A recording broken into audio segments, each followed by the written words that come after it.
Olá! Olá a todos! Estamos de volta com a nossa programação, dando continuidade à nossa conferência desta manhã.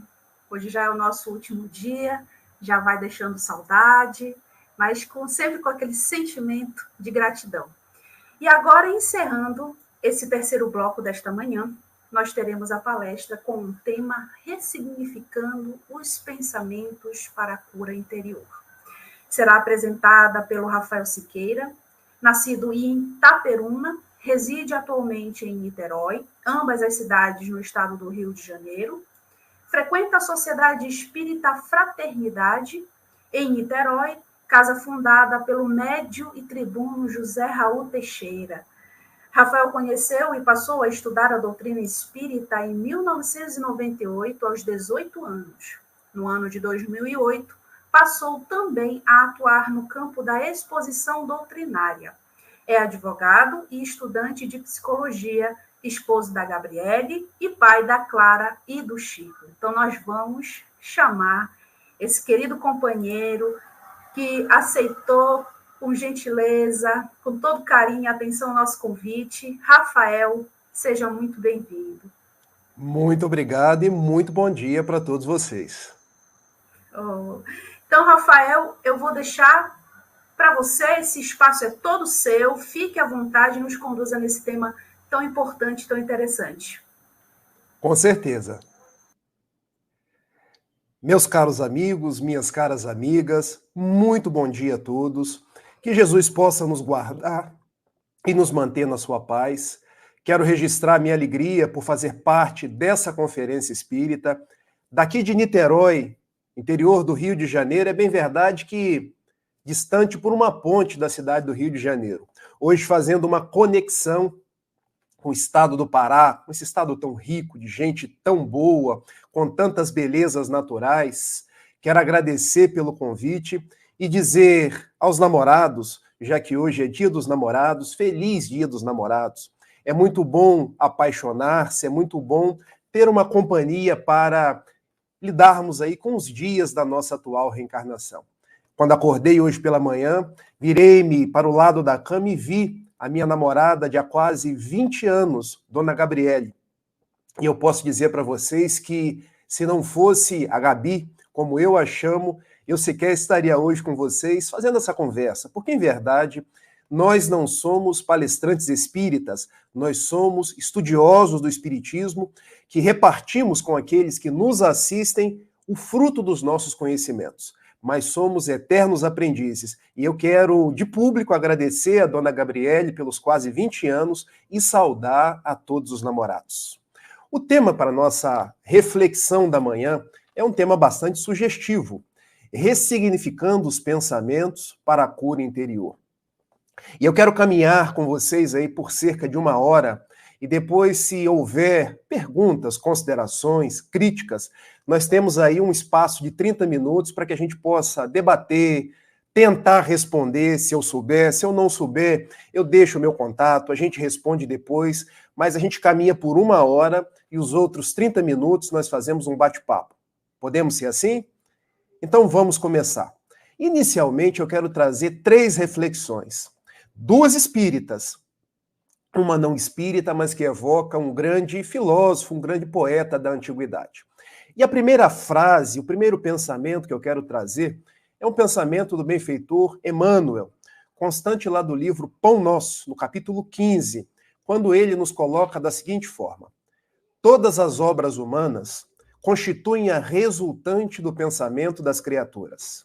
O mal e o bem, o feio e o belo viveram, antes de tudo, na fonte mental que os produziu, nos movimentos incessantes da vida. E ele faz mais alguns parágrafos para concluir: pensar é criar. O benfeitor Emmanuel, então, vem dizer para a gente que bem e mal, saúde e doença, alegria e tristeza nascem nos nossos pensamentos. Daí, se queremos ter a nossa cura interior, uma vida plena, nós precisamos cuidar dos nossos pensamentos. Pensar, como diz o benfeitor, é criar. E como estamos pensando durante todo o momento, emitindo pensamentos, captando pensamentos alheios, para que nós angariemos saúde, precisamos cuidar daquilo que vai na nossa casa mental. E eu fui buscar uma estatística que hoje é trazida por alguns neurolinguísticas, é estatística, tá, gente? Nós temos cerca de 50 a 70 mil pensamentos por dia. Nós pensamos durante todos os momentos. É fato que, enquanto eu faço essa palestra, aqueles que me ouvem estão pensando. Uns estão pensando no que eu digo, outros estão pensando nas coisas do dia a dia, o que vão almoçar, no time de futebol que vai jogar à tarde, em quando vai terminar a pandemia, essa nova fase onde pessoas estão se contaminando. O fato é que nós estamos pensando durante todo o tempo. Temos aí diariamente cerca de 70 mil pensamentos. E concluem os neurolinguistas e também os cientistas dessa área mental que desses pensamentos, cerca de 80 a 90% não são pensamentos elevados. E o que isso quer dizer? De cada 10 pensamentos que nós temos, 8 não são de conteúdo elevado. Apenas 2, 1 a 2, nós estamos pensando no belo, no bem, nós estamos pensando em como fazer a sociedade feliz, em como ressignificar os nossos passos. O que isso sugere para nós? Precisamos melhorar os nossos pensamentos. Precisamos cuidar daquilo que vai na nossa casa mental, porque da forma como pensamos, nós vivemos. Diz igualmente o benfeitor Emmanuel, num livro belíssimo, que eu deixo como sugestão de leitura, chamado Pensamento e Vida, que o nosso pensamento externa aquilo que nós somos. Daí, precisamos cuidar daquilo que pensamos e também daquilo que externa os nossos pensamentos. Porque, vejam, palavras, ações, gestos iniciaram nos nossos pensamentos. A nossa reflexão da manhã, então, vai ser como ressignificar esses pensamentos. Porque ressignificar os pensamentos é ressignificar, dar um novo sentido à nossa própria vida, às nossas conversações, dar um colorido à nossa existência, procurando ver o lado positivo das coisas, o lado positivo das pessoas. E agora eu quero relembrar um desenho, porque quando eu conto esse desenho para a evangelização ou para a juventude espírita, eles costumam dizer assim para mim: tio, você está ficando velho, hein? Porque esse desenho a gente não conhece. Mas aqueles que são jovens há mais tempo vão se lembrar. Turma do Zé Colmeia e do Catatal. Espero que alguns se lembrem e possam aí começar a interagir comigo.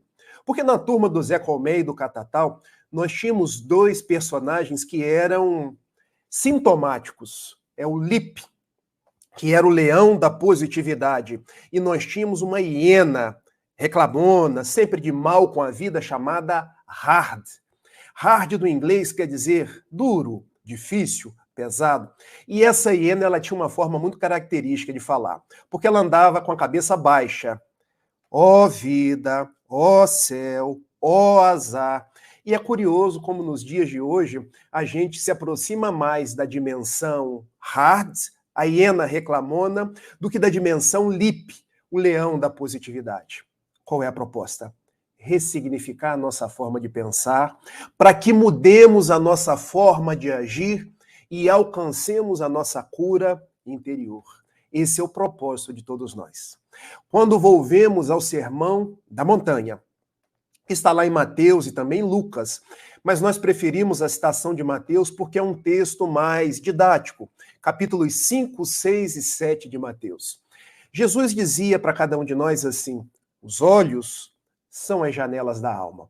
Quando os vossos olhos forem bons, todo o vosso corpo terá luz. E o que Jesus estava dizendo nessa metáfora? Porque é uma metáfora.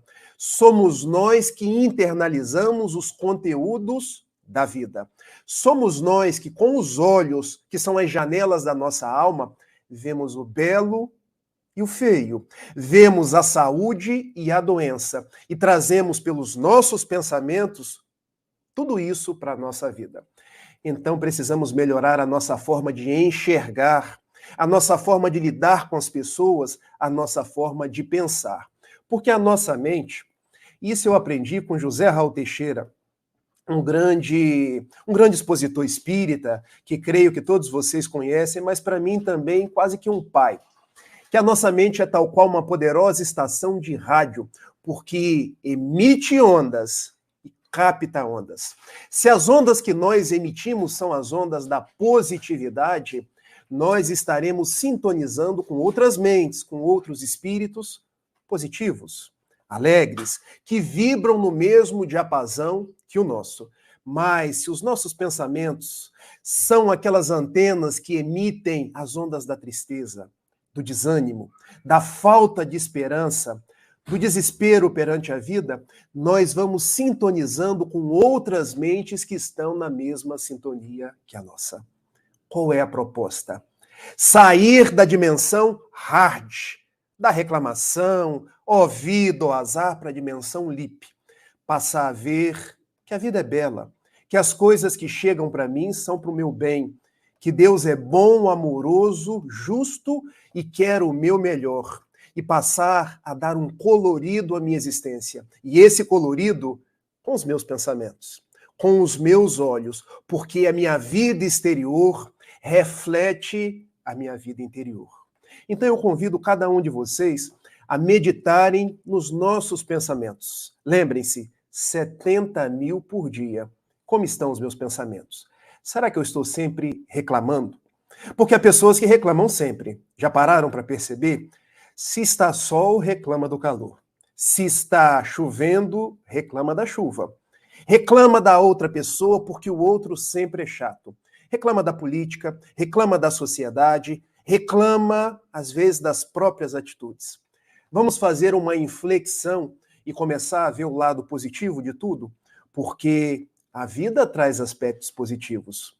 No mesmo dia que nós ligamos a televisão e vemos notícias ruins, notícias difíceis, quantas notícias boas?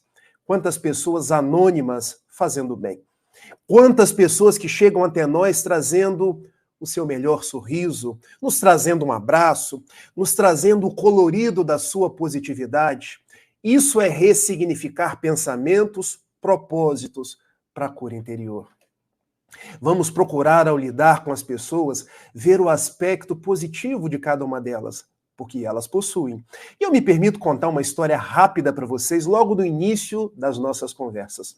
Eu trabalho no Banco do Brasil, num setor jurídico, com cerca de 7 advogados. E tem uma pessoa ranzinza. E eu sempre pensei assim, nossa, mas os pensamentos dessa pessoa devem ser pensamentos de tristeza, de desânimo, de crítica o dia inteiro. Porque sabem aquela pessoa que já chega no trabalho resmungando, não dá bom dia para ninguém, e eu tinha um pé atrás com aquela pessoa. Mas eu percebi que eu precisava e podia melhorar o relacionamento com aquela pessoa. E eu comecei a observá-la melhor. Ele, de fato, reclamava muito. Não dava bom dia para as pessoas. Mas uma vez eu vi ele fazendo algo que me chamou a atenção. Nós temos algumas plantas no ambiente de trabalho. E vocês estão vendo que eu adoro plantas. Aqui no meu fundo eu tenho 2, que sou eu que cuido. E as plantas murchas, as plantas secas, ele foi na nossa cozinha. Pegou de um liquidificador antigo, velho, que não servia mais, encheu de água. E foi em cada uma daquelas plantinhas e estava aguando. E eu perguntei assim para ele, fulano, não vou dizer o nome, tá, gente? Você está aguando as plantas? E ele me respondeu, sim, elas estão murchando. E nenhum de nós tem o cuidado de aguá-las no tempo para que elas não murchem. Então eu me dei conta. O reclamão, o que não dava bom dia, o que todos nós tínhamos assim um pé atrás com ele, tinha um aspecto positivo. Era uma pessoa boa. E eu podia lidar com ela com um aspecto positivo que exaltava da sua personalidade. Então, o que eu fiz? Eu fiquei com o lado bom daquela pessoa. Comecei a nutrir bons pensamentos, comecei a ter uma nova visão para com aquele companheiro. Resultado: de pessoa difícil, fez-se uma pessoa fácil de convivência, porque eu me tornei amigo dela. Foi quando eu me dei conta que muitas vezes nós vemos as dificuldades nas outras pessoas, mas as dificuldades estão em nós. Também estão na nossa forma de pensar, de agir, de achar que O mundo é feio, as pessoas são difíceis, basta que nós mudemos o foco, mudemos o olhar, mudemos a curva dos nossos pensamentos para que as coisas melhorem. Só depende de nós. Se nós queremos a nossa cura interior, é bom que comecemos desde já a pensar melhor. Porque quando pensamos melhor, nós falamos melhor, nós agimos melhor e nós nos tornamos mais saudáveis. Essa é a primeira reflexão que eu queria trazer, baseada numa reflexão do benfeitor Emmanuel. A segunda reflexão que eu quero trazer, já baseada em Dona Joana de Ângeles, na sua série psicológica, num livro notável, que eu também deixo como sugestão de leitura, Desperte e Seja Feliz. Lá no capítulo 20, chamado Médico Interno, ela nos fala da seguinte forma: o corpo humano é laboratório de gigantescas possibilidades, sempre suscetível de auto-desarranjar-se ou auto-recompor-se conforme as vibrações emitidas pela mente. Notem a forma professoral, didática e psicológica que Joana de Ângeles conversa com a gente. Nosso corpo humano é um laboratório de gigantescas possibilidades, suscetível de auto-recompor-se ou auto-desarranjar-se, conforme as vibrações da mente. O que isso quer dizer? Que o que eu não resolvo aqui, na mente, nos pensamentos, transforma-se em doença no meu corpo, que acaba sendo o mata-borrão. Os mais antigos vão se lembrar, que acaba sendo o dreno daquilo que está desajustado na minha mente. Se eu quero trazer paz para o meu corpo, eu preciso usar a minha mente a meu favor, construindo novos propósitos, construindo novas formas de agir no mundo.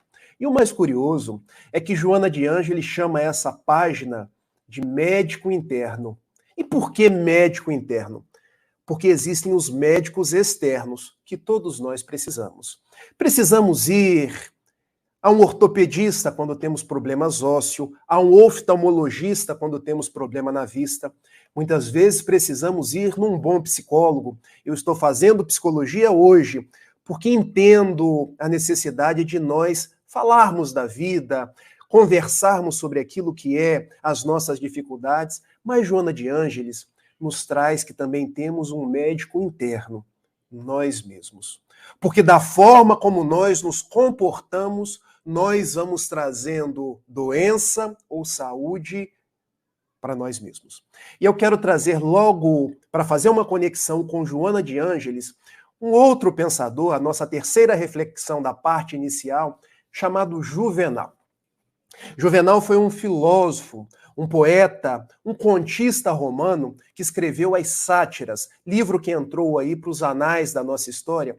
E ele tem uma frase que é muito característica, quando ele nos diz assim: mens sana, in corpore sano. Uma mente sã, um corpo são.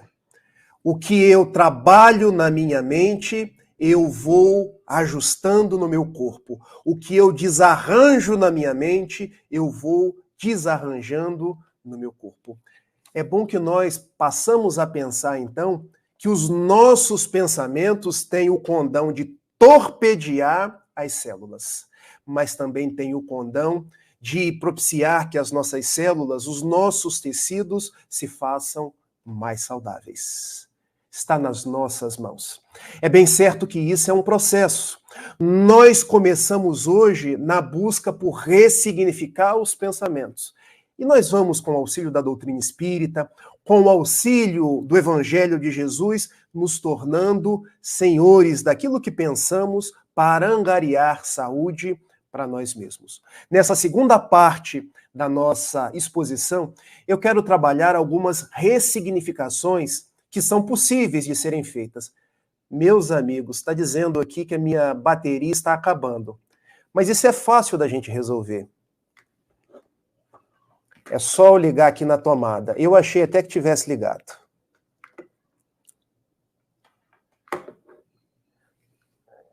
Só um instantinho.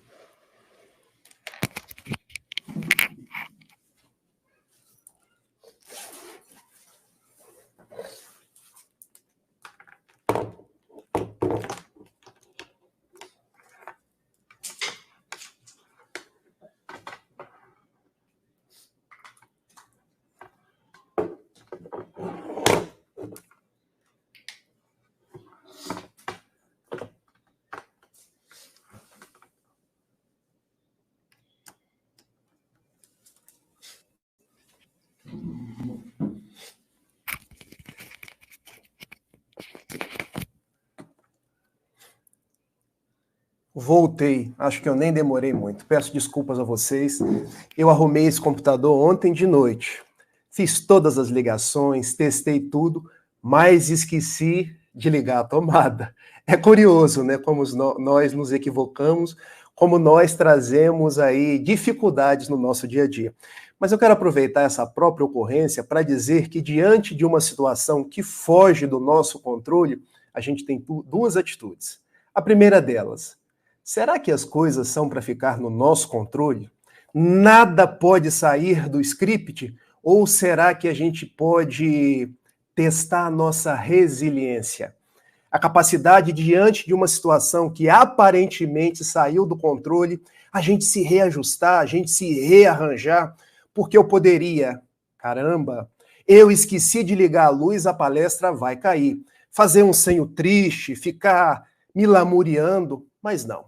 Qual a proposta? Peço licença a vocês, vou ali, ligo na tomada e volto. Porque muitas pessoas na vida querem ter controle sobre as coisas, mas nós não temos controle sobre as coisas. A luz poderia cair e o meu sinal acabar sendo interrompido. Eu poderia ter uma queda na internet e acabar não mandando o sinal para vocês. O que eu esqueci foi apenas de ligar o cabo na tomada. Vamos passar a ver as nossas dificuldades como propostas para que a gente possa dar aquela quebra e, com serenidade, fazer o ajuste necessário e continuar. Nunca paremos. Isso é ressignificar os pensamentos, tirando aquele pensamento de controle extremo para o pensamento de autenticidade, de espontaneidade, de levar a vida com leveza, porque a vida merece ser levada com leveza. Vamos voltar à nossa palestra? Já fiz até uma digressão aí bastante longa. Porque num segundo momento, eu quero trazer algumas propostas de ressignificações do pensamento para a cor interior. E a primeira ressignificação que eu quero propor para vocês é a ressignificação de um sentimento: ódio, pelo sentimento de amor. Hoje nós odiamos muita coisa. Eu tenho visto as pessoas conversando, às vezes histórias que me são trazidas, às vezes coisas que eu vejo nas redes sociais que eu paro para pensar. Nós não lidamos mais uns com os outros como se fôssemos irmãos. Nós elegemos adversários. Quando o mandamento de Jesus, estampado lá em João, capítulo 15, versículo 12, foi o seguinte: o meu mandamento é este, que vocês vos amem como eu vos tenho amado. Notem, se eu quero a minha cura interior, eu preciso substituir o ódio, a raiva, o rancor, a maledicência pela proposta do amor, do entendimento, da tolerância. E eu quero dar alguns exemplos. Hoje nós vivemos um boom político. Eu prometo que não vou falar de política, mas a política tem nos adoecido. E por que tem nos adoecido? Porque a gente pensa naquilo o dia inteiro.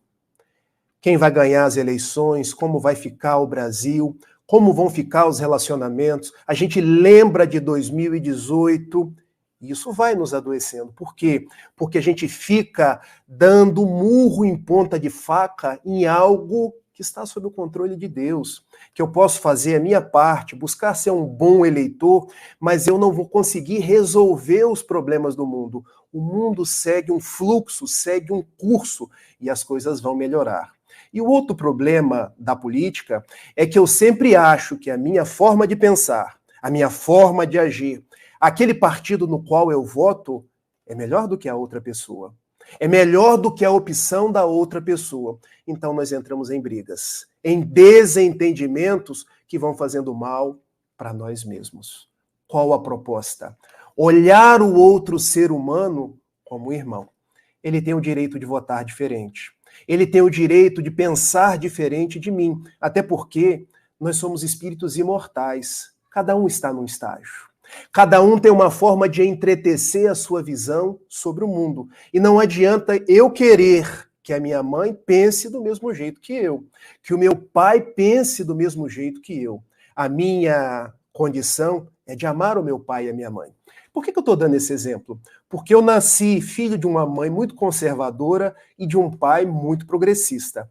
Eu tinha a seguinte opção: brigar com a minha mãe conservadora Brigar com o meu pai progressista ou amar do jeito que eles são.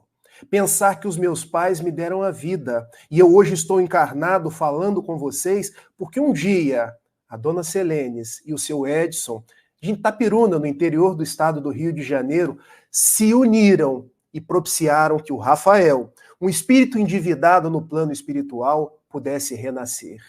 Então, quando eu chego para minha mãe, eu não penso em quem ela vota, eu penso, obrigado, minha mãe, você me deu a vida. Quando eu chego para o meu pai, eu não penso naquilo que ele tem de diferente de mim, naquilo que ele faz que eu não gosto. Eu penso no homem que, quando eu fiquei doente, por cerca dos meus 17, 18 anos, foi alguém que me acolheu na sua casa, que me deu comida, alguém que conversava comigo, e assim são com as outras pessoas. Nós não precisamos brigar, nos afastar, dizer aquelas coisas tão pesadas nas redes sociais, porque o ser humano é o ser humano. Ele não deve ser olhado pelo time que ele torce, pelo partido que ele vota, mas por ser um ser humano, um filho de Deus, por ser alguém que merece o meu acolhimento.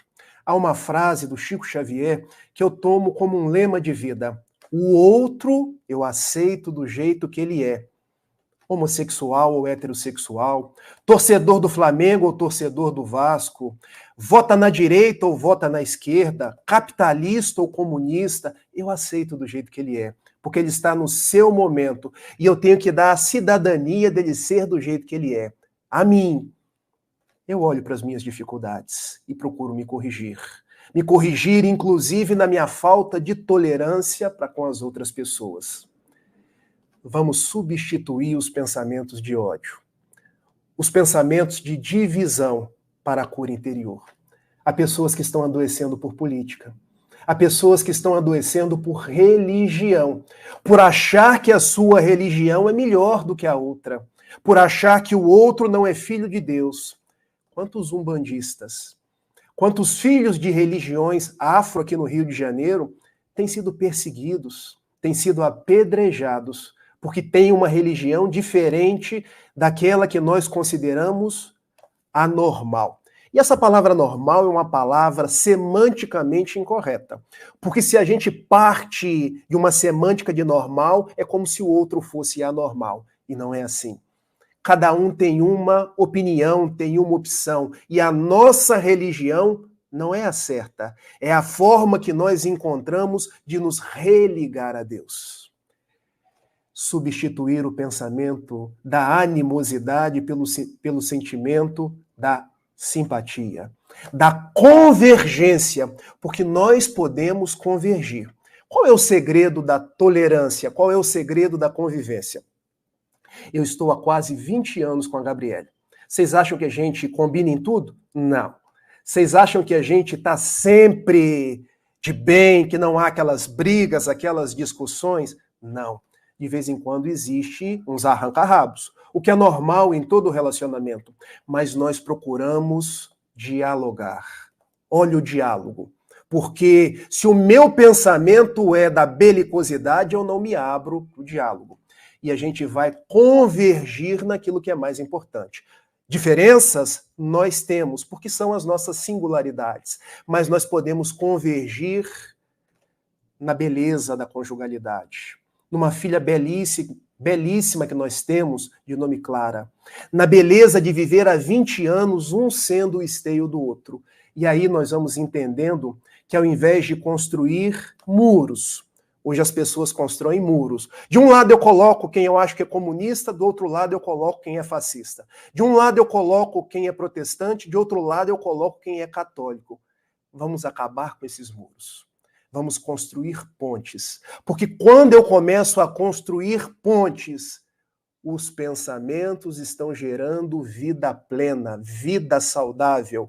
Os pensamentos são pensamentos de amor, pensamento que não exclui. Rafael, quem ensinou isso? Jesus.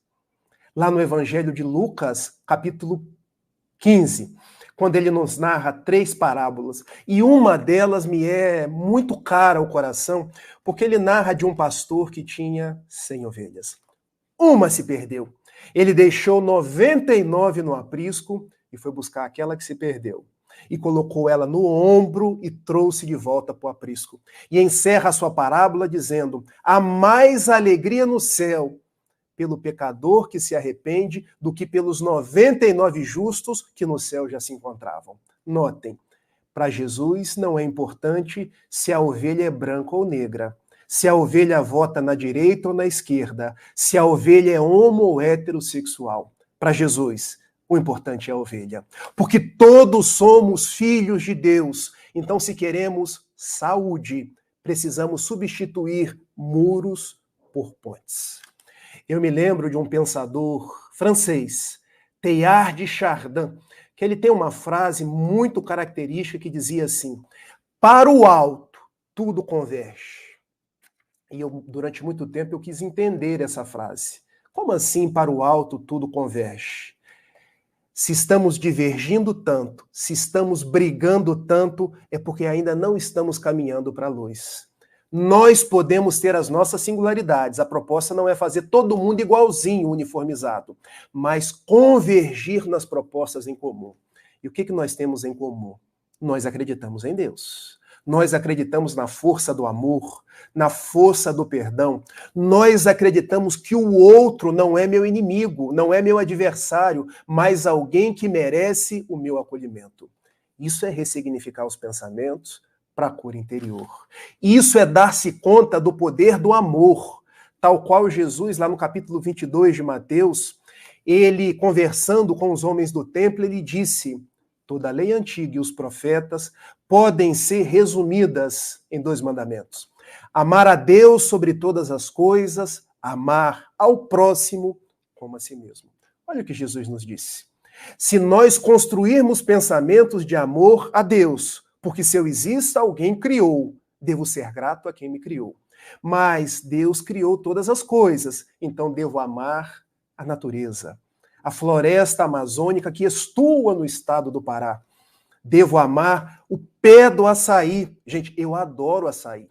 Eu sei que aí no Pará vocês comem salgado, comem na mesa de refeição. Aqui a gente mistura com guaraná, a gente mistura com granola, mistura com leite em pó. Fica bom, como diz os interioranos, de tudo quanto é forma. Agradecer pela árvore do açaí. Agradecer pelo açaí pronto que me serve de repasto. Amar os animais, amar as flores, amar o meu vizinho chato, porque ele também é filho de Deus. Mas amar o meu próximo. Amar o próximo, em a questão 887 do Livro dos Espíritos, não quer dizer que eu vou ter para com aquele que me é indiferente, que me é rival, a mesma afeição que eu tenho com a minha filhota Clara. Amar o meu inimigo é renunciar à vingança. É não devolver o mal com o mal. Porque se o meu vizinho traz aquela cara amarrada, sempre briga, eu não preciso ter a cara amarrada, estar sempre brigando. E eu me recordo de uma outra história contada por Raul Teixeira, de um vizinho que ele tinha, que ele achava o vizinho chato, porque nunca dava bom dia, nunca dava boa tarde, e era um vizinho daqueles. Quando um dia Raul chegou no prédio, e o vizinho estava cheio de bolsas de supermercado, e Raul tomou de uma bolsa, tomou de outra bolsa, e o vizinho perguntou: o que você está fazendo? Eu vou te ajudar a levar para o seu apartamento. Muito obrigado.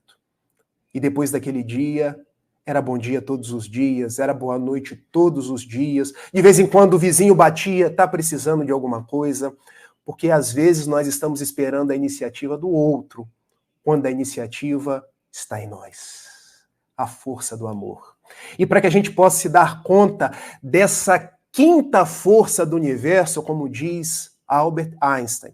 Porque nós temos 4 forças da física: a nuclear forte, a nuclear fraca, a gravitacional e a eletromagnética. Mas Einstein, escrevendo para sua filha, lhe diz: existe uma quinta força. E essa força chama-se amor. Quando as pessoas pensarem mais no amor, elas terão uma vida melhor.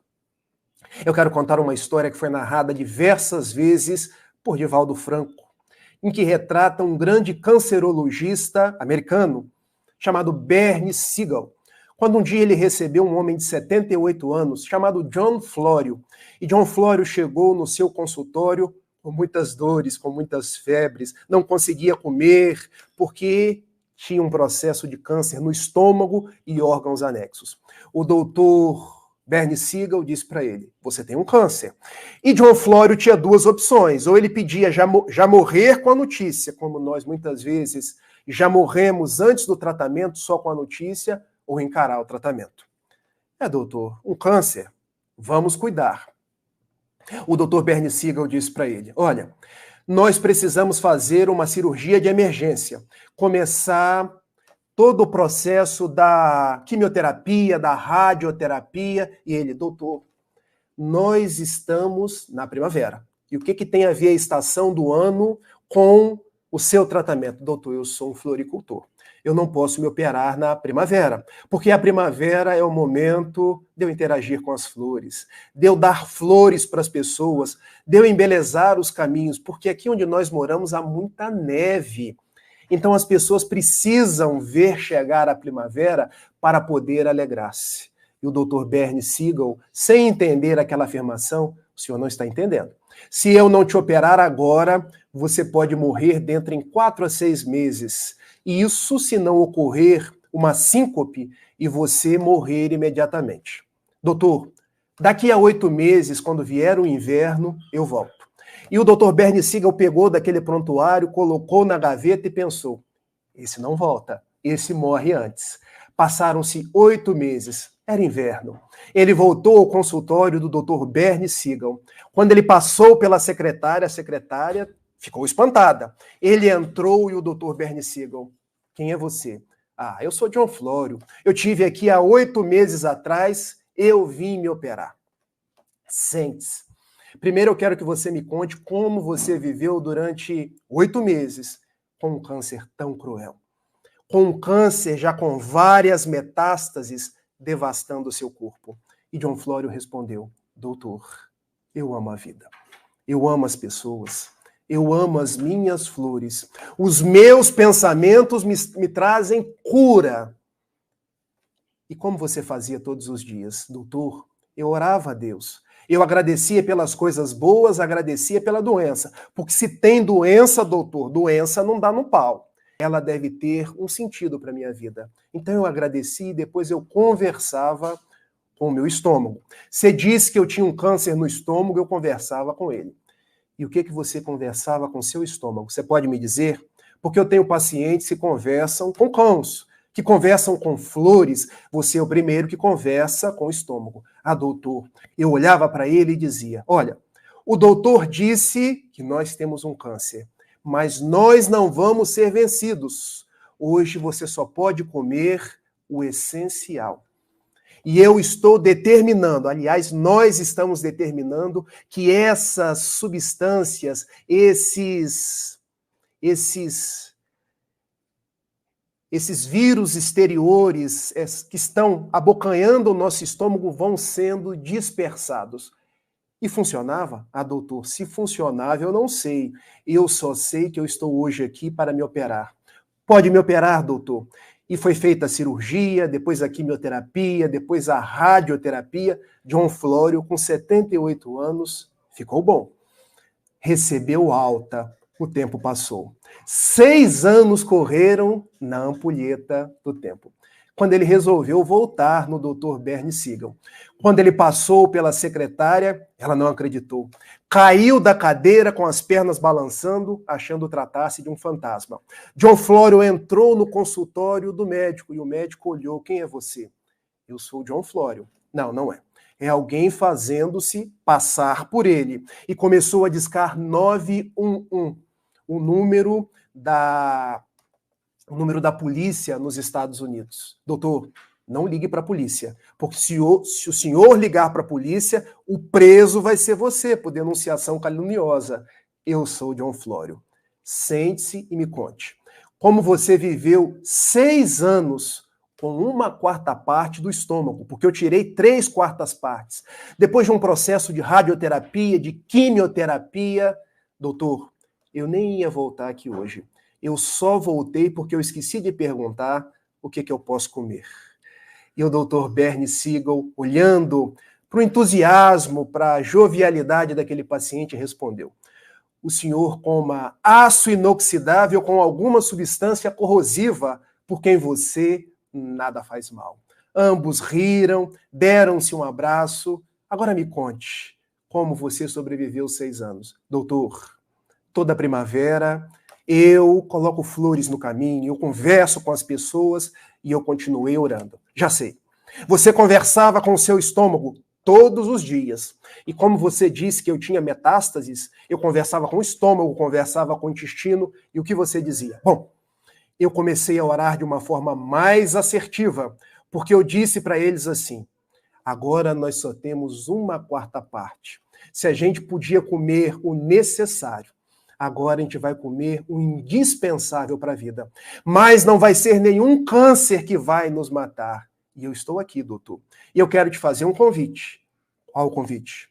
Nós estamos em família programando o meu aniversário de 100 anos, doutor. E o doutor Bernie Siegel pensou, 84 para 100, faltam 16. Bom, se você não desencarnar até lá, o que eu acredito, eu já devo estar desencarnado. E o médico pensou, é o meu prontuário que eu devo colocar agora na gaveta dos desencarnados. E eu quero registrar que a sua positividade, que o seu entusiasmo, que o seu amor à vida, a si próprio e às pessoas vem vitalizando positivamente o seu corpo. O Dr. Bernie Siegel conta várias outras histórias. É escritor dos mais variados livros, um deles, belíssimo, chamado Amor, Medicina e Milagres. Porque os nossos pensamentos têm esse condão de vitalizar o nosso corpo, substituir o ódio pelo amor. Essa é a nossa proposta. Mas eu quero trazer para vocês uma segunda ressignificação. Substituir a ofensa pelo perdão. Porque a falta de perdão adoece. Não adoece aquele que nós deixamos de perdoar, mas adoece nós que não perdoamos, porque vamos guardando ressentimento. E é curioso, eu gosto muito de falar de exemplos da zona rural, porque hoje estou em Niterói, mas sou nascida em Itaperuna, quase Espírito Santo, norte do estado do Rio de Janeiro. Tenho muitas ligações com a zona rural do nosso país. E eu cresci vendo a vaca comendo o mato, a grama, e ficando aquilo na boca, ruminando, sem engolir. E eu passei a me dar conta que guardar ressentimento, guardar raiva, guardar rancor, é como se nós ficássemos ruminando. Só que no nosso pensamento, no nosso cérebro, na nossa intimidade, a ofensa. E aquela ofensa vai intoxicando a nós mesmos. Então, se eu quero ter uma vida plena, uma vida com saúde, com paz, é preciso perdoar. É preciso entender que o outro, quando errou, não estava no seu melhor momento, mas também é um filho de Deus. Da mesma forma que ele errou, eu erro muitas vezes. É preciso entender que o meu perdão não vai fazer a outra pessoa correta, porque quem erra tem que se reajustar perante as leis. O meu perdão vai me fazer livre.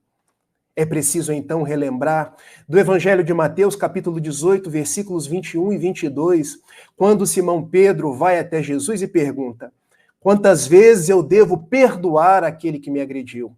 Até 7 vezes, mestre? E Jesus lhe responde: não te digo até 7, mas 70 vezes 7. E 70 vezes 7 é uma expressão idiomática do hebraico, que quer dizer infinitas vezes. Ou seja, quanto mais eu perdoo, infinitas vezes a mesma ofensa, eu vou me tornando livre, saudável, eu vou encontrando a paz. Se eu quero, então, uma vida plena, se eu quero a cura interior, eu preciso perdoar.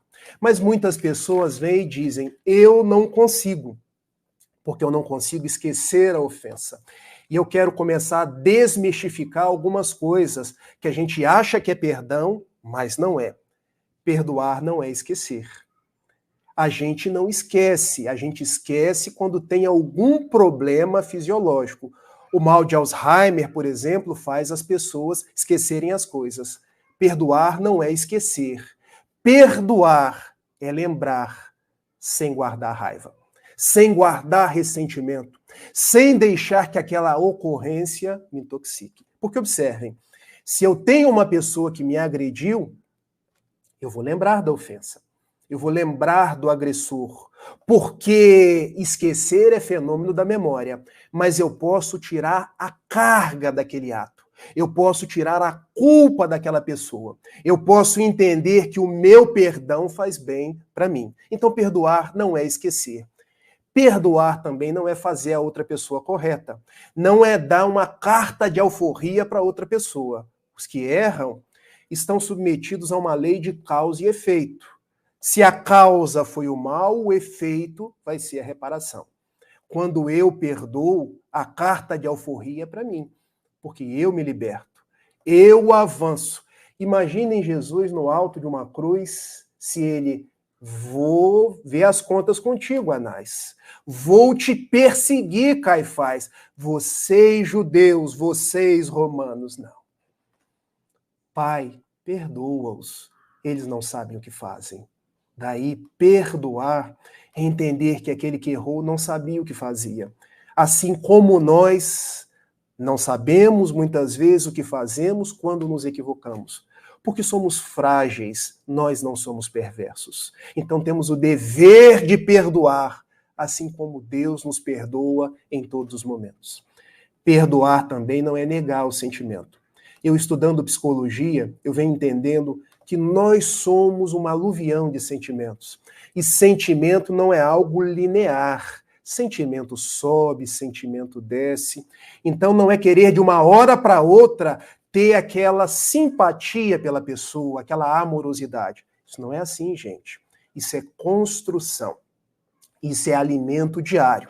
Uma caminhada de 1000 passos, eu começo pelo primeiro passo. A minha proposta não é negar o meu sentimento. Eu vou sentir raiva, porque nós somos seres humanos. Eu vou sentir, mas eu vou me permitir ir suavizando isso, até que eu não tenha esse sentimento mais. Mas quando eu vir a pessoa, vai me vir aquele sentimento. Mas eu não preciso me vingar dela. Eu não preciso devolver o mal com o mal. Eu posso trabalhar isso dentro de mim. Então, perdoar não é negar o sentimento, é reconhecer o sentimento e ir transformando. E existem alguns passos para o perdão, Rafael. O primeiro deles é desculpar. Porque quando eu desculpo, retirar a culpa. Eu entendo que ninguém tem culpa de nada. As pessoas são os vetores para que aquilo que é meu chegue para mim. Olha como é transformar os pensamentos. Agora, se eu vejo o ser humano como um algoz, como alguém que merece ser castigado, o doente vai ser eu. Desculpar, sempre e incessantemente. Fazer curvas de empatia. O que é empatia? Para dentro, patos, emoção, sentimento. Eu entender a emoção e o sentimento daquela pessoa. Eu procurar enxergar o mundo sob o prisma dos seus olhos. Porque daí eu vou ver que aquela pessoa tinha suas razões, tinha os seus motivos, ainda que não os tenha, foi o que ele conseguiu fazer naquele momento. Eu vejo muitas pessoas dizendo assim, se eu estivesse no seu lugar, achando que isso é empatia, eu teria feito desse jeito. Não, meus amigos. Se eu estivesse no lugar da outra pessoa, eu teria feito do mesmo jeito, porque eu estaria nas mesmas condições, com os mesmos sentimentos. Empatia é você reconhecer a outra pessoa do jeito que ela é e entender que ela erra assim como eu também erro. E por fim, entender que perdoar é libertar. Quando o meu pensamento vibra no perdão, o meu corpo faz-se saudável. Eu me recordo de uma comunicação espiritual na Semana Espírita do Norte e Noroeste Fluminense, que eu tive o prazer de participar. E veio uma matrona dizendo assim, meus filhos, perdoem. Perdoem porque Jesus nos ensinou a perdoar. Perdoem porque o perdão é um ato de amor. Perdoem para ter saúde e paz. Perdoem para quando chegarem no plano espiritual estarem verdadeiramente livres. E ela contou a sua história. de quando se enamorou por aquele que achava ser o seu príncipe encantado. Doou a sua vida a ele. Tiveram vários filhos, mas ela descobriu que o seu príncipe era um sapo, porque atraiu diversas vezes, não cumpria com as obrigações do lar, e ela começou a guardar raiva, ressentimento. Já não conseguia mais sorrir para a vida, já não conseguia mais ter a mesma alegria de antes. E com o decorrer do tempo, narra na sua carta, ela começou a bombardear os seus órgãos internos. Foi desenvolvendo um câncer no colo do útero. E ela narra na sua carta que o câncer era, sim, fruto de vidas passadas, mas aumentado, revigorado pela falta de perdão do presente. Então ela dizia, não entro aqui no mérito das separações, porque cada um sabe da sua vida e o divórcio está contido no próprio Evangelho segundo o Espiritismo. Mas a falta de perdão fez com que eu adoecesse. Porque as vibrações do pensamento vão encontrando os nossos órgãos e vão adoecendo. Perdoem. Perdoem, porque Jesus, no alto de uma cruz, disse, Pai, perdoa-lhes, eles não sabem o que fazem. Então, se numa primeira ressignificação nós propusemos substituir o pensamento do ódio pelo pensamento do amor, numa segunda ressignificação nós propomos substituir a ofensa pelo perdão. E a nossa hora parece que corre célere. Eu quero trabalhar mais 3 ressignificações e a gente passa para o bate-papo. A terceira ressignificação, do ócio ao movimento. Porque nós não podemos nos entregar à mesmice, à preguiça, à estagnação. Os nossos pensamentos são geradores de vida, são geradores de energia, de harmonia, e nós precisamos entender que estamos no mundo com um propósito. O propósito de estar em movimento, respeitando os momentos de repouso, mas em movimento. Eu gosto muito de pensar na água. Olha a metáfora que a água nos traz. Imagine a água parada. Doenças. Vai o rato, faz xixi e transmite a leptospirose. Mas a mesma água, em movimento, os navios navegam escoando a produção. A mesma água, em movimento, gira turbinas, como na usina de Itaipu, capaz de dar eletricidade para uma parte do Brasil e para quase a totalidade do Paraguai. Se os meus pensamentos hoje são pensamentos, só quero ficar dentro de casa. Colocar a minha perna para cima, ficar vendo a minha televisão o dia inteiro, porque não tenho ânimo mais, não tenho vontade de fazer mais nada, substitua. A minha vida tem um sentido, onde eu posso ser útil, onde eu posso ajudar, onde eu posso servir.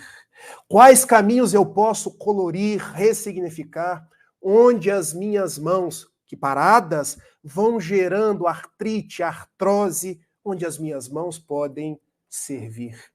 E daí a gente vai entendendo por que Jesus disse, meu Pai, referindo-se a Deus, trabalha até hoje e eu trabalho também. Eu me recordo de uma frase do Rotary Club, quando propunha da seguinte forma, quem não nasceu para servir, não serve para viver. Eu acho essa frase um pouco pesada. Vamos trazer uma roupagem psicológica para ela.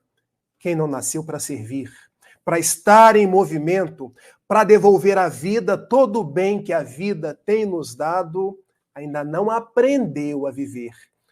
Mas nós podemos aprender a viver.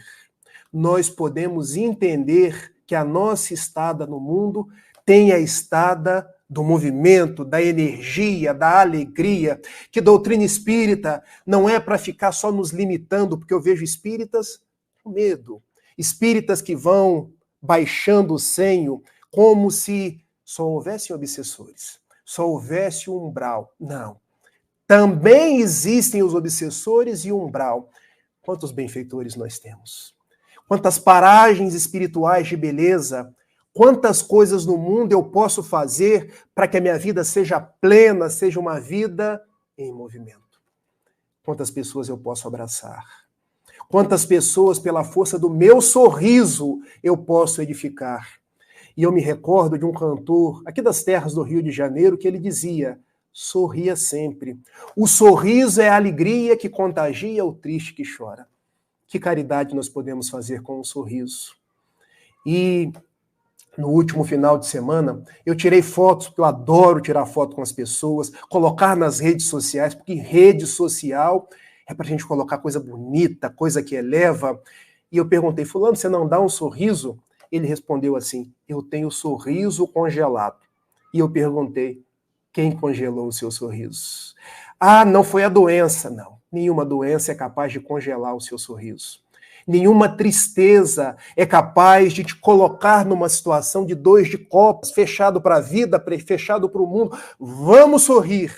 E ele não sorria. Ao que veio uma parente dele e começou a fazer cócegas nas costelas e ele sorriu. E naquele momento eu tirei uma foto. Dar à vida o nosso melhor sorriso. Dar à vida a nossa atitude de gratidão. E eu me recordo, estão vendo que eu sempre conto histórias, porque as histórias traduzem em pequenos momentos grandes ensinamentos. Nós estávamos numa reunião mediúnica e eu tenho a gratidão de fazer parte dos exercícios mediúnicos desde os meus 23 anos de idade. E as pessoas começaram a cantar para o Bezerra de Menezes. Cantaram músicas para o Bezerra, entoaram considerações, todo mundo doido para o Bezerra vir e dar uma comunicação. Veio o final da reunião. Quem veio foi o espírito José Grosso. E com uma voz grossa, fazendo troça, fazendo poesia, ele disse, estão esperando o Bezerra? Aí todo mundo, vão se contentar comigo, com o José Grosso. E ele disse uma coisa que eu nunca esqueci, o Bezerra de Menezes, nesse momento, está ocupado. Ele está aqui numa comunidade do Rio de Janeiro, atendendo crianças desfavorecidas, atendendo mães que rogam pela sua assistência, atendendo as mais variadas necessidades. Se vocês querem sintonizar com o Bezerra, elevem o fluxo dos vossos pensamentos para o pensamento da amorosidade, para o pensamento do trabalho. Daí eu me dei conta. A gente quer, nas nossas reuniões mediúnicas, de banho tomado, e é bom que seja assim, com o ar-condicionado ligado, cafungar, como diz o Raul Teixeira, e receber o Bezerra. Mas nós estamos no mundo para servir, para nos movimentar em favor das dores alheias, para acolher aqueles que sofrem. Substituir, então, os pensamentos da ociosidade, da preguiça, pelos pensamentos de ação. Na minha casa, em Itapiruna, onde minha mãe ainda hoje é católica, há uma frase que para mim é uma frase de geladeira. Senhor, cansei-me da inércia e hoje quero colocar-me em ação. Por uma razão muito simples.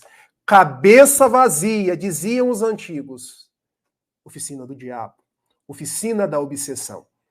Cabeça cheia de bons propósitos, de boas atitudes, sintonia com os benfeitores espirituais. Quarta ressignificação, da dúvida à fé. Porque os nossos pensamentos são de muita dúvida. Será que Deus é bom mesmo? Será que ele dá conta desse mundo onde a política está fora do prumo, onde as famílias estão se desagregando, onde tem uma guerra na Ucrânia em pleno século XXI? Será que Deus está dando conta do Covid, tantas pessoas desencarnando ainda hoje? Mas esse é um pensamento de dúvida. O nosso pensamento deve ser o pensamento da fé. E fé não é acreditar tão somente. Porque acreditar, o torcedor do Flamengo aqui no Rio de Janeiro acredita sempre que o Flamengo vai ser campeão. Acreditar é algo mais superficial. O nosso relacionamento com Deus é um relacionamento de confiança. Confiar, fiar, costurar junto. Porque eu tenho certeza de que Deus está comigo. Eu tenho certeza de que não cai uma folha de uma árvore que sem que seja de sua vontade. Eu tenho certeza de que tudo que me acontece, as guerras, o Covid, é para que a gente mude a nossa forma de pensar, ressignifique as nossas atitudes no mundo e passe a agir pela paz e com a paz. Substituir as dúvidas, porque hoje a gente olha para o mundo, tem sempre dúvidas. Há espíritas que têm dúvida da própria imortalidade. Há espíritas que têm dúvida da própria presença dos espíritos. Vamos substituir pela certeza. A certeza de que Deus é um Pai amoroso. A certeza de que os bons espíritos estão ao nosso lado. E vocês que estão me assistindo, eu tenho certeza de que bons amigos espirituais estão vos assistindo. Fé não é acreditar. Fé é ter certeza. E eu quero propor algo para vocês. Eu estou com uma caneca. E olha, gente, é a caneca do meu casamento. Ó, eu e a minha esposa. Se eu deixar essa caneca cair, se eu soltar aqui agora, o que vai acontecer?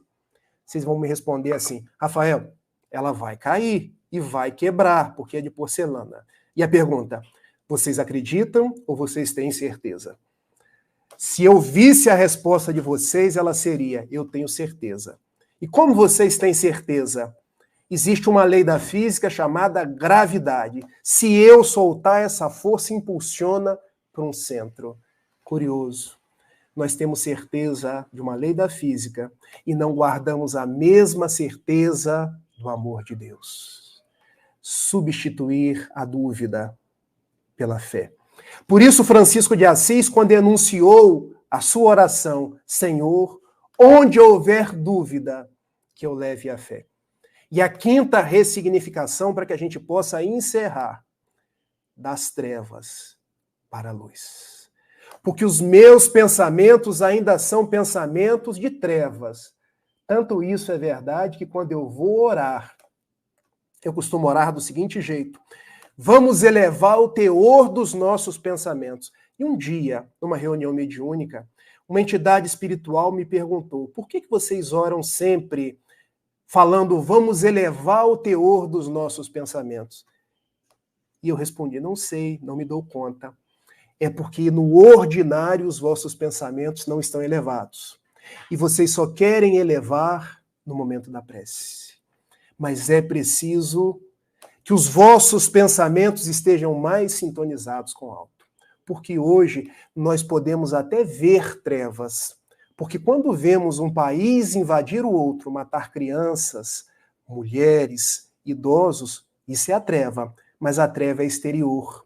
Ela não pode ser uma treva interior, porque quando a treva se faz interior, eu caio no desânimo. Do desânimo na depressão, da depressão posso chegar até ao suicídio.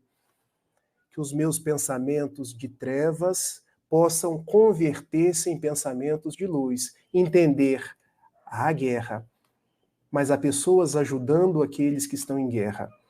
Há a minha proposta de viver em paz onde quer que eu me encontre, porque eu posso viver em paz dentro do meu lar, respeitando o meu chefe, conversando com o meu vizinho, colocando coisas boas nas redes sociais. Sair das trevas exteriores para a luz do Cristo interno que todos nós temos. Quando ligamos a televisão e ouvimos falar que ainda há tanta corrupção, há tanto desmazelo, que eu possa, dessas trevas transitórias, construir uma retidão de caráter, a proposta de viver em consonância com o Evangelho. Porque nos diz o apóstolo Paulo, lá em Efésios, capítulo 5, versículo 8, andai como os filhos da luz. Porque antes éreis trevas, mas agora tereis luz. Andai como os filhos da luz. Que os nossos pensamentos, então, sejam aquelas usinas que vão iluminando os nossos passos. Porque foi o próprio Jesus que nos disse. Vós sois o sal da terra. Para que serve o sal se perder o seu sabor e se tornar insípido? Vós sois a luz do mundo. E não se pode esconder uma cidade iluminada no sopé de uma montanha, mas colocá-la no alto para que possa iluminar. Não se pega de uma candeia e coloca debaixo do alqueire, mas sobre o candeeiro para que possa dar luz. Que os nossos pensamentos, então, sejam pensamentos, como nos diz Amélia Rodrigues, pirilampos na noite escura, iluminando a amargura de quem anda na escuridão. Eu gostaria, Senhor, de ser um jardim de flores de todas as cores, para que ao passar pelo caminho eu possa deixar algo de bom, algo de nobre, algo de colorido. Substituir essas trevas essas antipatias, essa forma ainda de reclamar de tudo e de todos pelos pequenos fachos de luz, que vão nos iluminando, vão nos trazendo cura interior e vão projetando o nosso melhor para aqueles que vêm ao nosso derredor.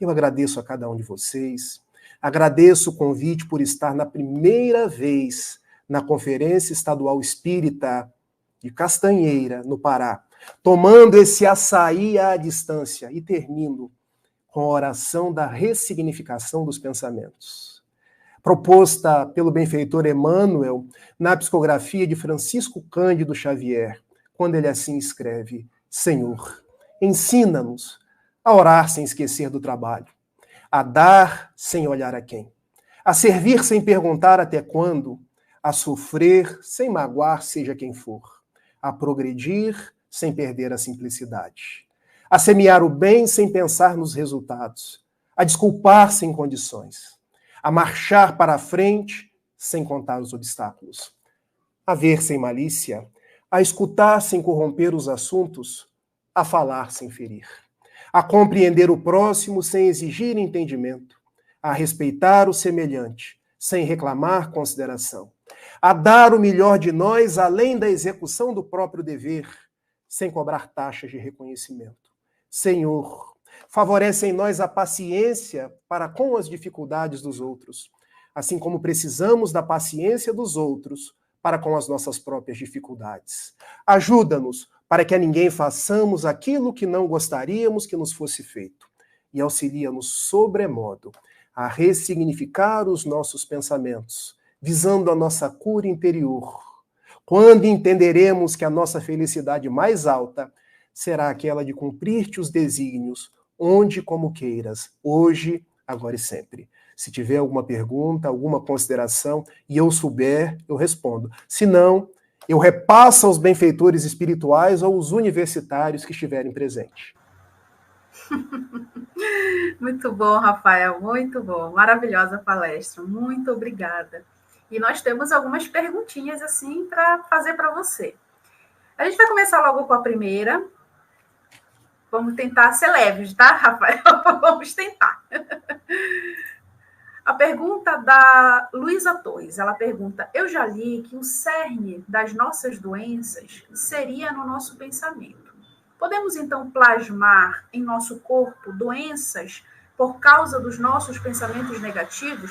E essa pergunta, Rafael, tem relação com uma outra perguntinha aqui da Emily Araújo, que ela pergunta: o nosso pensamento pode influenciar o nosso corpo físico? Tá. Eu estou vendo que tem bastante pergunta, né? Então eu vou tentar ser mais ágil aí nas respostas para que a gente possa contemplar todos que nos fizerem perguntas.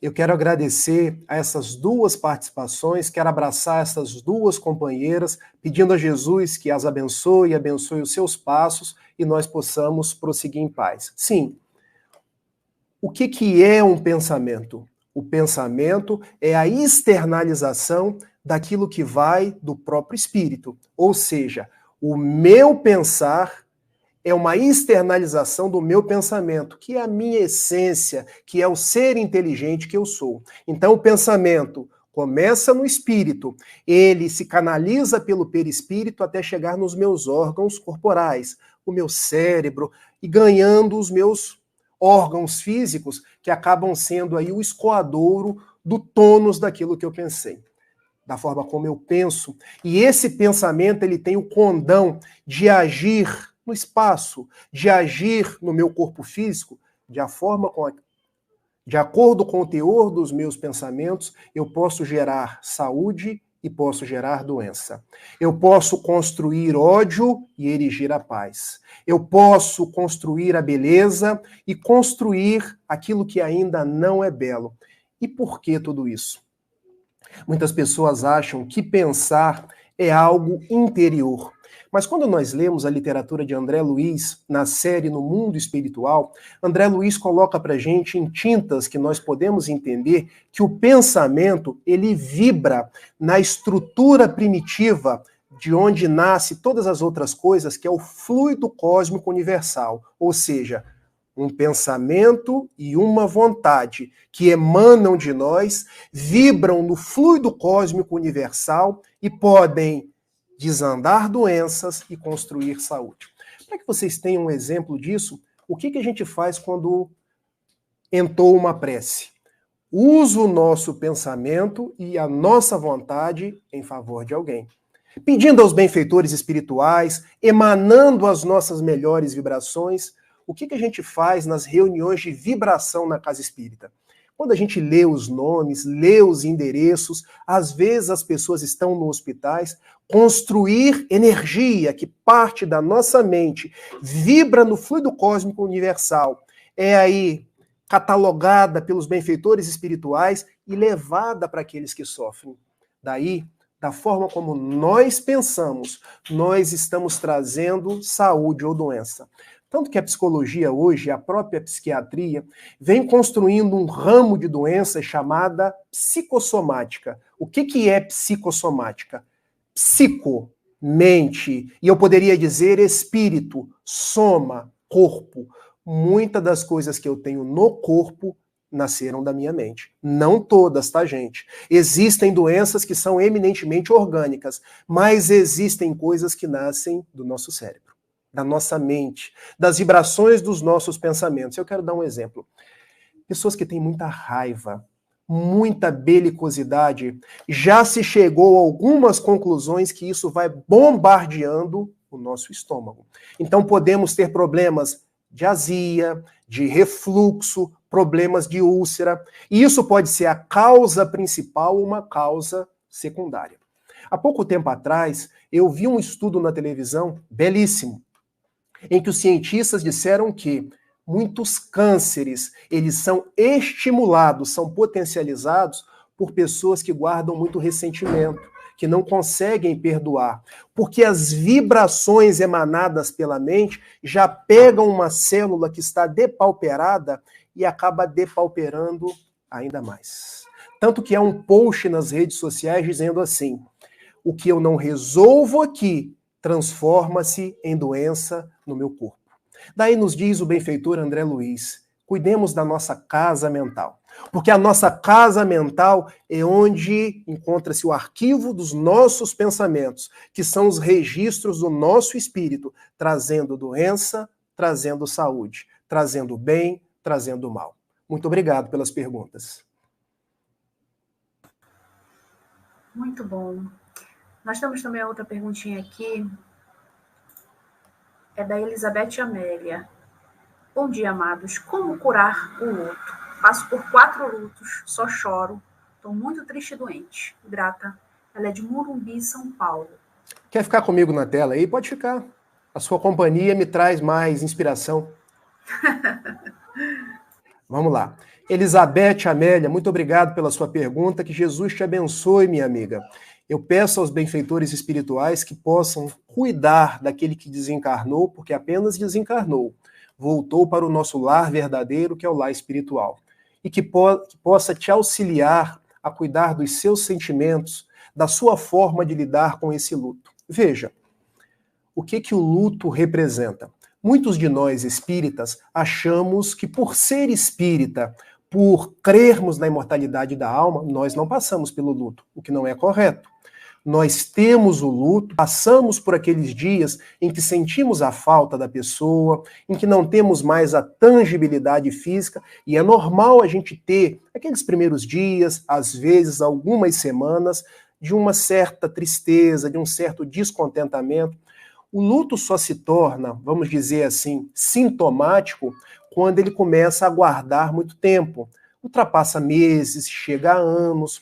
As pessoas não conseguem se desfazer das coisas das pessoas, e ocorre que alguns corações vêm nos perguntar, ou perguntar aos oradores, os próprios psicólogos, como lidar com o luto. Eu acredito que lidar com o luto, para quem é espiritualista, para quem é espírita, acaba tornando-se mais fácil, porque a gente parte da crença que a pessoa não morreu, que a pessoa não se desintegrou. Ela está junto de nós. O que não existe mais é a possibilidade de tocar, de ver com os olhos físicos. Mas nós podemos tangenciar essas pessoas pelas nossas preces, pelas nossas vibrações, guardando a certeza de que nós também não somos desse mundo. Nós também vamos desencarnar e retornar para essa pátria verdadeira que é o plano espiritual. E nessa pátria verdadeira, a gente vai se reencontrar, refazer os laços, reconstruir caminhos. Então, a certeza do reencontro e a certeza dessa vida espiritual são, assim, grandes consoladores para quem vivencia o luto. Mas a Elizabeth está dizendo que ainda está num processo de 4 lutos, só chora, está muito triste.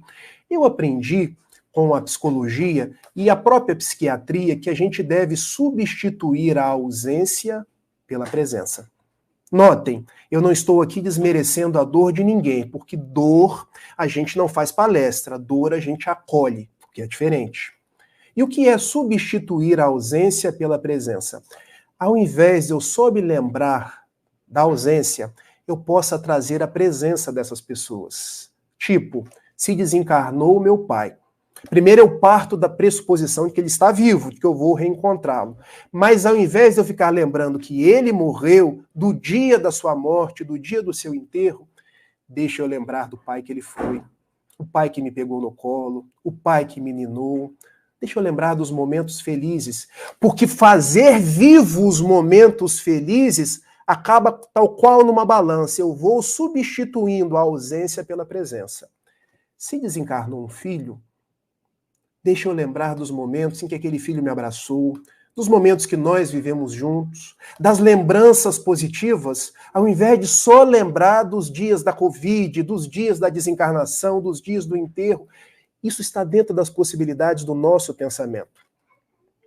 Transformar a ausência em presença. Transformar os dias da tristeza nos dias que vivemos juntos, que construímos juntos. Trazer essas pessoas nas lembranças que nos foram caras, porque continuam sendo caras ao nosso coração. Elizabeth, que Jesus te abençoe. Cuide dessas 4 almas que antes de seus parentes são filhos de Deus. E que você siga em paz. Se precisar, minha amiga, busque apoio de uma casa espírita, busque apoio de um profissional da psicologia, porque nós estamos no mundo para nos ajudar mutuamente. Muito bom, Rafael. Palavras muito confortadoras, consoladoras. Muito obrigada.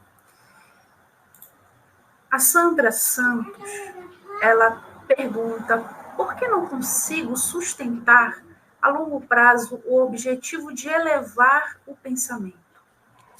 Sandra, obrigado pela sua pergunta. Não é só você, Sandra. Nós somos seres no mundo, espíritos imperfeitos de uma terceira ordem, mas a caminho da luz, como nos diz o benfeitor André Luiz. Então não se culpe pelos pensamentos que ainda não são elevados. Não se culpe nem se responsabilize por aquilo que você ainda faz e não gostaria de fazer. Lembre-se de Paulo quando escreveu aos Romanos, capítulo 7, versículos 19 e 20. O mal que eu não quero, esse eu faço. Mas o bem que quero, esse eu ainda não faço. E por que eu estou te dizendo dessa forma? Porque é das nossas possibilidades de espíritos encarnados ter dificuldade de elevar os pensamentos. Ter dificuldade em manter as nossas vibrações, as nossas atitudes no bem, mas ter dificuldade não quer dizer que é impossível. Essa é a nossa proposta. Há um brocardo oriental que diz que, ante uma caminhada de 1000 passos, nós começamos pelo primeiro. Então, se eu estou no primeiro passo, eu já estou caminhando. Eu não posso estagnar. Eu quero compartilhar com você, Sandra, que eu também tenho dificuldades. E eu aprendi a não brigar com os pensamentos nem com os sentimentos. Eu tenho uma vivência da terapia cognitivo-comportamental que é assim: muitos pensamentos virão, muitas vibrações virão. Não adianta eu brigar com eles, porque se eu brigar com eles, o que vai acontecer? Isso é igual vamos dizer assim, uma mola. Se eu empurro uma mola com força, ela volta-se na mesma força na minha direção. Um exemplo, se eu falar para você aqui agora, não pense num elefante branco com um laço cor-de-rosa no rabo. Adiantou eu falar para você não pensar? No que eu estava falando, você já pensou. Você já construiu o elefante na sua cabeça. É porque nós pensamos o tempo inteiro. Não brigue com o elefante. Deixa que o pensamento passe. Acolha o pensamento, mas entenda que nós podemos construir outros patamares, ressignificar à medida das nossas possibilidades. Porque viver em paz não é brigar com aquilo que nós somos. Viver em paz é acolher o que nós somos e entender que a cada dia eu posso ir transformando, subindo um degrau, depois o segundo degrau, porque Jesus me ama. Muito bom. Próxima pergunta da Rose Amaral. Ela pergunta: Rafael, e o medo? Ele me alcançou muito forte na pandemia. Hoje estou com problemas de saúde, principalmente nas pernas. Pode me orientar, ajudar? Rose, minha amiga, o medo é uma emoção básica. Todos nós temos medo. E eu vou te dizer algo, o medo é até algo positivo. Imagine eu quando vou numa praia, muitas ondas, mar revolto, bandeira vermelha. Se eu não tivesse medo, eu morreria afogado. Imagine eu diante de uma selva e eu vejo animais selvagens. Ah, mas eu não tenho medo não, eu vou entrar. Eu sou abocanhado por um leão. Então, enquanto uma emoção básica, o medo faz parte da estruturação dos seres imortais que nós somos. O medo só fica sintomático quando ele passa a me governar. E eu deixo de viver as coisas mais simples da minha existência porque eu vou gerando situações de medo que não são reais, que são situações criadas na minha cabeça. E aí a gente entra nos transtornos de pânico, a gente entra nos transtornos de ansiedade. Não estou dizendo que seja o seu caso, tá, minha amiga? Eu estou apenas fazendo uma consideração em termos psicológicos. Como vencer o medo? Isso é um processo que a gente precisa entender as causas desse medo. E você está me trazendo aqui uma diretriz. Ele me alcançou muito forte na pandemia. Não foi só você. Alcançou muitos corações. Porque, veja, será que eu vou desencarnar? Será que vai desencarnar um parente meu? Será que eu vou ter emprego? Será que depois eu vou ter condição financeira de pagar as contas? Então, gerou um adoecimento pelo medo, que nós podemos aprender a lidar com isso. Como? Repensando a nossa espiritualidade. Eu sou um espírito imortal. Repensando a nossa imortalidade. Ninguém morre, nós retornamos para a pátria espiritual. Repensando o amor de Deus. Deus está comigo em todos os momentos. Deus é um Pai que me criou e não está distante, Ele está do meu lado. Repensando que nós estamos no mundo para nos ajudar uns aos outros. E não é vergonha ter medo. Todos nós temos medos. Aquele que diz que não tem medo talvez seja o mais medroso. Então, falar disso já é um mecanismo de catarse para você. Eu precisaria aqui ter mais elementos para poder te ajudar. Até porque você já está relacionando aí um problema com as pernas. O que eu posso te dizer aqui agora é o seguinte: busque ajuda. Busque alguém que possa, dentro de uma conversa terapêutica, iniciando por um atendimento fraterno na casa espírita e até mesmo um atendimento profissional, você se abrir e, junto com essa pessoa, tentar ressignificar alguns sentimentos, algumas causas, para que você volte à vida plena. Tá bom? Que Jesus te abençoe, que você possa aí se libertar desse medo que está te ocasionando problema nas pernas, e eu estou te dando um abraço de paz nesse instante. Sinta-se abraçada, Rose, por todos nós. Próxima pergunta. Rafael, dentro desse processo de ressignificar o pensamento para a cura interior, estaria o auto-amor e o acolhimento de nossas próprias sombras? É uma pergunta do André Luiz. Perfeito, André Luiz, é exatamente isso. Quem nos fala em ressignificação, trabalhando o auto-amor para acolhimento da própria sombra, é André Luiz, mas existe um grande psicólogo, psiquiatra da linha analítica, Carl Gustav Jung, que nos diz exatamente isso. Para que eu possa avançar para o céu, e ele coloca céu de um jeito metafórico, para a plenitude e para a paz, eu preciso conhecer a minha própria sombra. E eu vou trabalhar com vocês da forma como um professor de psicologia trabalhou comigo. Notem, nós temos dentro de nós um grande Rottweiler. um cachorro bravo, que são os nossos vícios, são as nossas tendências instintivas, que no espiritismo a gente chama de homem velho. Na psicologia freudiana chama-se de id. Na psicologia analítica nós chamamos de sombra. Qual é a proposta? Esconder esse cachorro e fazer parecer para os outros que eu sou um poodle? Não. Porque quando eu começo a esconder esse cachorro, ele vem em sonhos, ele vem em doenças psicossomáticas, ele vem naquelas atitudes que eu me pergunto, mas eu agi assim? Agiu. É porque nós não tornamos conscientes os nossos conteúdos da sombra. Qual a proposta? Conhecer esse Rottweiler que temos dentro de nós e deixar ele do nosso lado. Porque do nosso lado eu consigo domesticar, eu consigo transformar. E é isso que o Espiritismo nos coloca. Lá no capítulo 17, item 4 do Evangelho segundo o Espiritismo. Reconhece o verdadeiro espírita, não é por aquele que decorou a Bíblia ou o Livro dos Espíritos, mas por aquele que faz a sua transformação moral. E só transforma quem conhece a própria sombra. Quem torna essa sombra consciente para que possa acolher, aceitar, amar e, enfim, transformar. Não existe proposta de plenitude sem proposta de aceitação. Eu preciso me aceitar do jeito que eu sou. Não existe proposta de transformação sem amor. Por isso Jesus nos disse, amar ao próximo como a si mesmo. Jesus, nas palavras de dona Hannah Wolff, psicoterapeuta alemã, foi um grande psicoterapeuta, porque ele falava com a nossa alma. Se eu não me aceitar, se eu não me amar, eu não consigo me transformar. Das sombras para a luz. Se eu me imagino um ser de luz, eu estou ainda na prepotência. Mas se eu reconheço a minha sombra, eu vou da humildade caminhando para o Cristo interno. Por isso que Jesus disse, bem-aventurados os pobres em espírito. Por que pobreza em espírito? Humildade.